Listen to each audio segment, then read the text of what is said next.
Israel Ambassador Kirsch bumisita sa Bin Malay para magbigay ng parangal sa pamilya ng bayaning OFW sa Israel.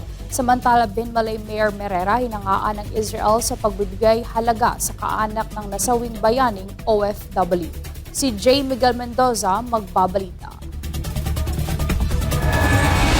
Bumisita sa bayan ng Ben Malay ang Israeli Ambassador na si Dana Kirsch para magbigay ng parangal sa naiwang pamilya ng bayaning OFW na si Angeline Aguirre na nasawi sa kasagsagan ng giyera sa bansang Israel noong Oktubre 2023. Kabilang din sa layunin ng pagbisita ni Kirsch ang pagbibigay ng courtesy call kay Ben Malay Mayor Pedro Pete Berrera III sa gobernador ng Pangasinan at sa mga mamamayan ng probinsya. The main reason of my visit is to give a big hug from all the people of Israel and the leadership of Israel to Angeli's family.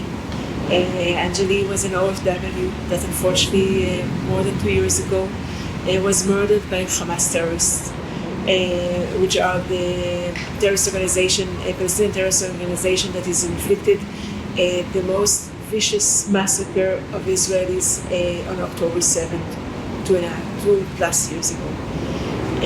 But it's only one of the purpose, because another purpose is to meet the mayor, to meet the governor, and to meet as many people as I can to find additional ways to connect our two nations.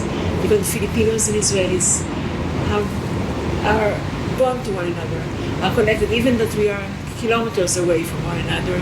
Matatandaan na nagbuwis ng kanyang buhay ang OFW na si Angeline Aguirre, isang caregiver sa bansang Israel para sa kanyang matandang amo sa gitna ng sigalot sa nasabing bansa noong 2023. Binigyang diin naman ni Kirsch na ang bansang Israel ay nakatuon sa pangangalaga sa mga Pilipinong manggagawa na nasa kanilang bansa at tiniyak ang maayos na kalagayan ng mga ito. Sa kasamang palad nga lang, anya, may ilang mga Pilipinong nadamay sa giyera at piniling manatili para protektahan ang kanilang mga amo. First of all and foremost, an OFW Filipino that is in Israel is, for us, an Israeli, that the government of Israel is committed to protect him or her 24/7. So we have shelters, we have the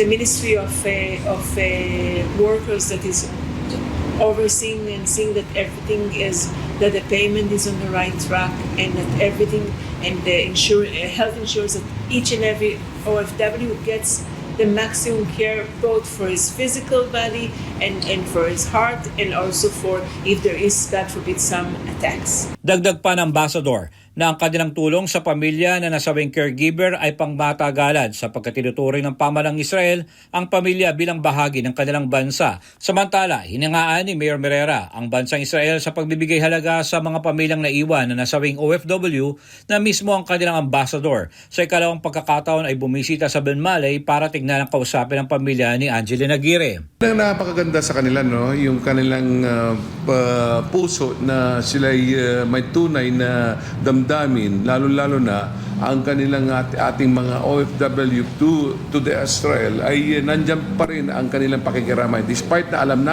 natin at alam nila na kahit papano ay nandyan pa rin yung pangangalaga na binitawan na salita, hindi lang doon sa salita, mismo ginagawa nila, na patunay na ang isang ambassador ay pupunta rito sa ating bayan ng Ben Malay. Bukas naman si Mayor Merera sa kooperasyon sa Israel kabilang ang pagsasanay ng modernong teknolohiya para sa agrikultura kung saan nakakaangat ang nasabing bansa kaugnay sa usapin ng modernong kagamitan sa pagsasaka. Para sa Diyos at Pilipinas kumahal, J. Miguel Mendoza, SMNA News, North Luzon.